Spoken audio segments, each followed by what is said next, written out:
Alrighty, so we're taking apart the GT380 to get to figure out what's going on with it. Here you go. Got her all out of the motor. And we found some, my dad's actually here, so if he's hear me saying we, that's what I'm referring to. We found debris in the piston here, so we think that there's something wrong in the crank actually. So we're gonna get that thing put up on the table and torn apart. Oh. Bunch of oil coming out of the center piston here. It's all full of oil, and I don't know exactly why, but you can get on there, right? So what did we find, Father? Well, it looks like the piston pin got pushed up into the piston. The piston broke. Must have seized in the cylinder going down the road, and then the rod shot up into there and actually broke the piston. I don't know if you can see how far off that is there. Yeah. I don't know if you can kind of see how I can fit a needle in there. Yeah, and then pieces fell down into the crank and caused it to lock up. But that's where our damage is from. Bingo.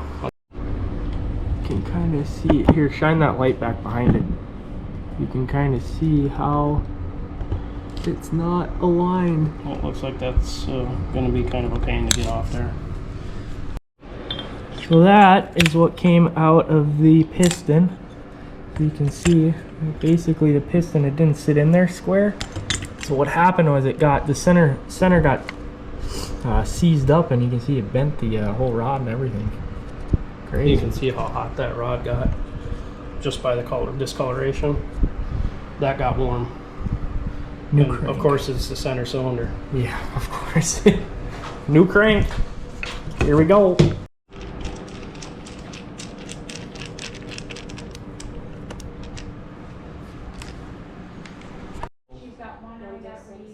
All split apart. You can see right in here where there's a bunch of debris and whatnot. Alrighty, everybody. So as a little bit of an update on kind of what's been going on.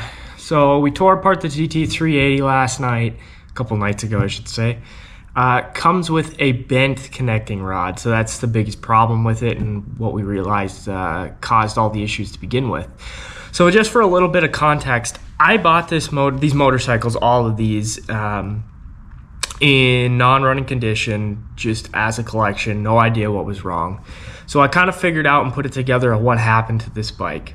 So when I originally got it, I figured out that the center piston had a ton of oil in it, which led me to think that the motor was hydrolocked because it wouldn't move it wouldn't kick over.